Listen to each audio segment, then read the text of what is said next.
आज यो भिडियोमा चाहिँ हामीले फन्ट असम युज गरेर विभिन्न किसिमका फन्ट आइकनहरू हुन्छन् त्यसलाई कसरी युज गर्न सकिन्छ त्यो देखाउन गइरहेको छु। फर्स्ट अफ अल चाहिँ हामीले जानुपर्ने हुन्छ फन्ट असमको साइटमा। त्यसको लागि गुगलमा जानुस्, सर्च गर्नुस्, यो टपमै देखाउँछ अनि क्लिक गर्नुस् अनि हामी चाहिँ साइटभित्र छिर्छौँ। यदि तपाईलाई चाहिँ साइन अप गर्न मन छ भने तपाईले साइन अप गर्न सक्नुहुन्छ।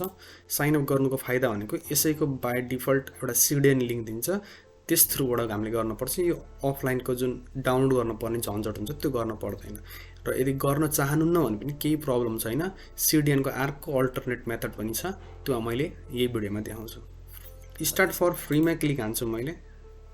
त्यसपछि चाहिँ यहाँ यो केही गर्न पर्दैन, यहाँनिर यो डाउनलोडमा क्लिक हानौँ।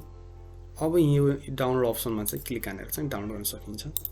त्यसपछि चाहिँ यसलाई मैले एक्सट्र्याक्ट गर्छु, जुन डाउनलोड फाइल छ त्यसलाई मैले एक्सट्र्याक्ट गर्छु।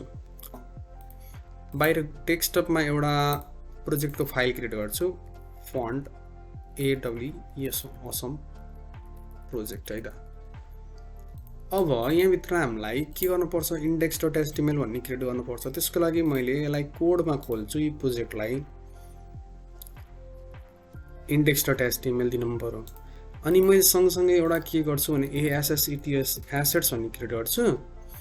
एसेट्स भित्र चाहिँ मैले दिन्छु एउटा CSS दिन्छु, एउटा चाहिँ मैले वेब फन्ट्स। एसेट्स भित्र चाहिँ CSS र वेब फन्ट्स। अब मैले के गर्छु भने index.html मा चाहिँ यतिकै कोड, रेगुलर कोड जुन छ त्यो हाल्छु।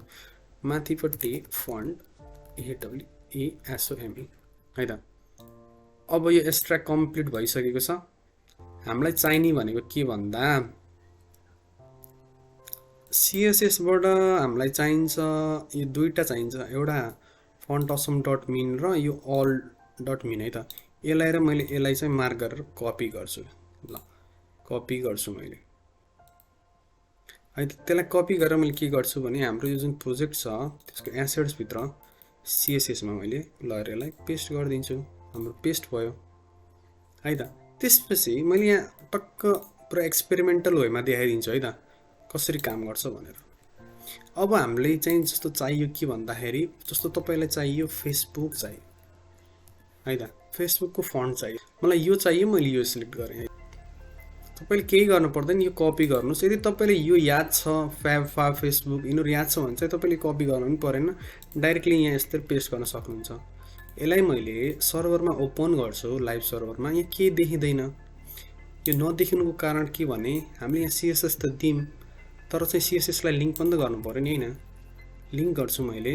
अब कहाँ छ भन्दाखेरि एसेट्स भित्र CSS को all.min.css। यो गरेपछि स्लाइड चेन्ज त आयो यहाँ हैन, यति गरेर पनि भएन, किनभने यो अर्को पनि यो लिङ्क गर्नुपर्छ।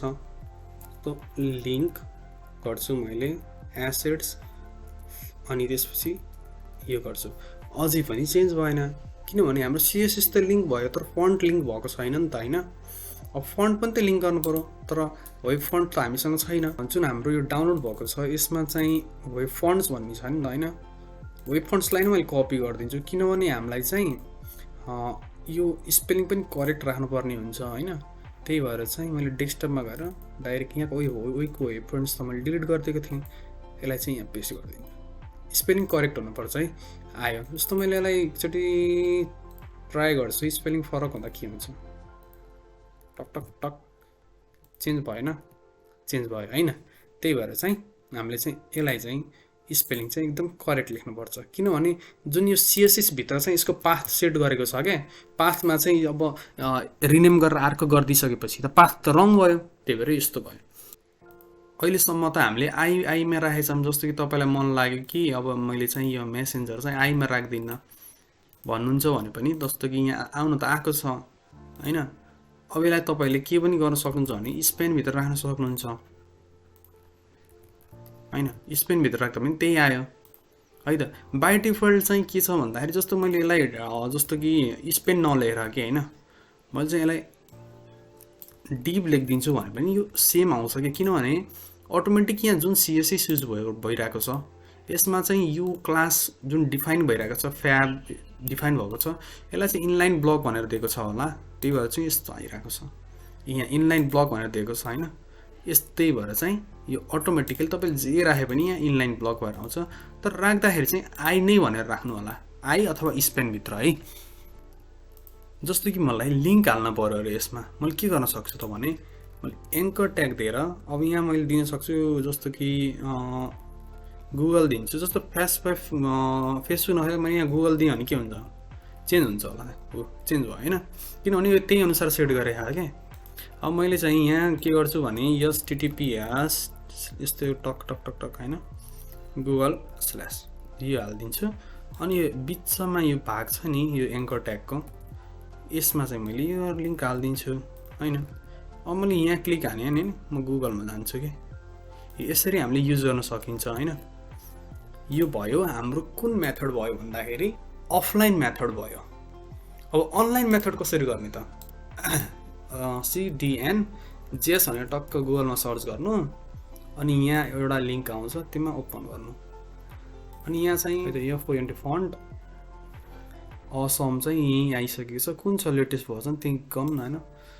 अब चाहिँ म यहाँ गएँ, त्यसपछि हामीले केही गर्नु पर्दैन, यहाँ यो कपी गरिदिनु सुरुको है त। यो सुरुको गरिसकेपछि अब मैले के गर्छु भने यो दुईटैलाई मैले फालिदिन्छु।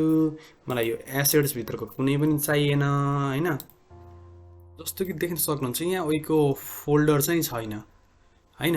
अब मैले के गरिसकेको छु भन्दाखेरि यहाँ लिङ्क हालिदिइसकेको छु। कुन लिङ्क भन्दा यो टपको लिङ्क, यो तलको हाल्दै नि हुन्छ तर माथिकै हाल्नु नसक्दा लेटेस्ट युज होइन। अब यो हालिदिइसकेपछि एकचोटि फेरि ओपन विथ लाइभ सर्भर गर्छु, आएको छ। अब कोही कोहीले भन्नु होला यहाँ त वेब फन्ट त छैन, यति CSS को यो लिङ्क CDN मात्र हाल्नाले कसरी आयो भन्नु होला। के छ भने यही CSS मा वेब फन्टको पाथ छ।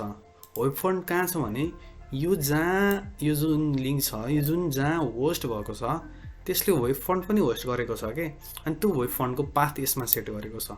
त्यही भएर चाहिँ हामीले चाहिँ यसरी CDN युज गर्दाखेरि वेब फन्ट केही दिन पर्दैन, जस्ट यति लिङ्क दिनाले सबै काम बन्छ है त। यो भयो हाम्रो कुन वेब। जस्तो अरू पनि हामीले ट्राई गरौँ, जस्तो कि होइन एरो दिन्छु मैले,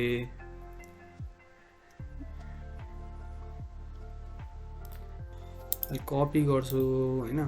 त्यसपछि यसलाई मैले यहाँ तल पेस्ट गरिदिन्छु। के आउँछ, यी एरो आयो होइन, यसरी आयो। अब तपाईँहरूले के पनि गर्न सक्नुहुन्छ भने यहाँ म इन्सपेक्ट गरेर देखाउँछु उतापट्टि भन्दा होइन। अब जस्तो मलाई गुगलको चाहिँ अलिकति ठुलो गराउनु पर्यो भने फन्ट साइज 24 पिक्सल भनेर यस्तरी बढाउन सक्छु होइन। अनि कलर चाहिँ के अरे ब्लू दिन्छु मैले, ब्लू भयो होइन। अनि त्यसपछि यो फास्फा स्क्वायर छ अरे, यसलाई मैले यहाँबाट अलिकति स्लाइटली चेन्ज गर्न YOUTUB भनेर लेखिदिन्छु, यो युट्युब बन्छ होइन। अनि यसैलाई मैले चाहिँ के गर्छु भने कलर रेड दिन्छु, फन्ट साइज चाहिँ अब यहाँ 24 दिन्छु होइन। मेसेन्जर छ, मेसेन्जरलाई मैले यसरी कलर ब्लू दिन्छु, अनि फन्ट साइज मैले 24 पिक्सल दिन्छु है।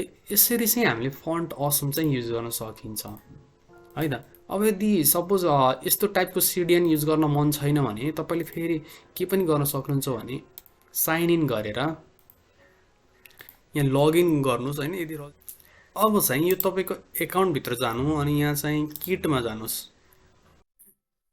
जस्तो कि यो आएको छ होइन, यहाँ किट छैन मेरो भनेको छ। एउटा किट जेनेरेट गरौँ, मैले एउटा किट क्रिएट गर्छु।